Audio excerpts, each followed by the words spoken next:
അനിമോൾ കുടുങ്ങിയ അവസ്ഥയിലാണ്. വല്ല ആവശ്യമുണ്ടോ? അനിമോൾ നോ പറഞ്ഞാലും എസ് പറഞ്ഞാലും അനിമോൾ കുടുങ്ങും. ഇതാണ് അവസ്ഥ. അപ്പൊ അനിമോൾ എന്തായിരിക്കും ഉത്തരം പറയുക? ഷോ കഴിഞ്ഞ് പുറത്തിറങ്ങിയിട്ട് പറയാം ചേട്ടാ എന്ന് പറയാനാണ് സാധ്യത.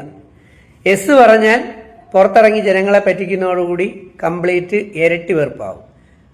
നോ പറഞ്ഞാൽ നിഷ്കളങ്കനായ ഒരു പാവം മനുഷ്യനെ പ്രണയം അഭ്യർത്ഥന നിഷ്കരുണം തള്ളിക്കളഞ്ഞു എന്നൊക്കെ പറഞ്ഞുകൊണ്ട് അടുത്ത പാർട്ടികൾ ഇറങ്ങി നടക്കും. അനിമോൾക്ക് 8ന്റെ പണി, 7ന്റെ പണിയല്ല കൊടുത്തത്, 8ന്റെ പണിയാണ് അനീഷ് കൊടുത്തതെന്ന് എനിക്ക് തോന്നുന്നു. അതുകൊണ്ട് അനിമോളുടെ ഉത്തരം പിന്നെ പറയാൻ ചേട്ടാ, വീട്ടുകാരോട് ചോദിച്ചിട്ട് പറയാൻ ചേട്ടാ എന്ന വേറൊരു ലെവൽ ട്രാക്കിലേക്ക് പോകാനാണ് സാധ്യത.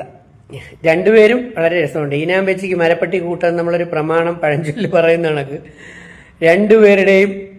രണ്ടുപേരും പെട്ട അവസ്ഥയിലാണ്. പിന്നെ വീണ്ടും പറയുന്നു, നെവിൻ അന്നും ഇന്നും ഒരുപോലെ കളിക്കുന്ന, എല്ലാവരോടൊപ്പം കളിക്കുന്ന, ആത്മാർത്ഥമായി കളിക്കുന്ന, എന്റർടൈൻമെന്റ് കൊടുക്കുന്ന, PR ഇല്ലാത്ത, വളരെ വലിയ സൗന്ദര്യമോ കളറോ നിറമോ ഒന്നുമില്ലെങ്കിലും ഒരുപാട് കഴിവുകളുള്ള, ടാലൻസ് ഉള്ള, പാട്ടുപാടാൻ കഴിവുള്ള, ഡാൻസ് കളിക്കാൻ കഴിവുള്ള, എല്ലാവരോടൊപ്പം സഹകരിച്ചുകൊണ്ട് ഈ ഷോയെ ഇത്രയും ഗംഭീരമാക്കിയ നെവിനും കൂടെ അക്ബറും, അവർ രണ്ടുപേരും, രണ്ടിൽ ആരൊന്നാം സ്ഥാനം വന്നാലും ഞാൻ ഹാപ്പിയാണ്.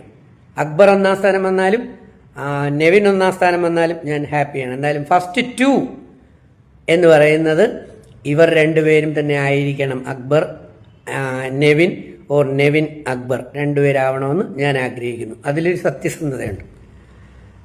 അപ്പോൾ PR കാർക്ക് വീണ്ടും എന്നെ തെറി വിളിക്കാൻ സ്വാഗതം. I love you. Thank you.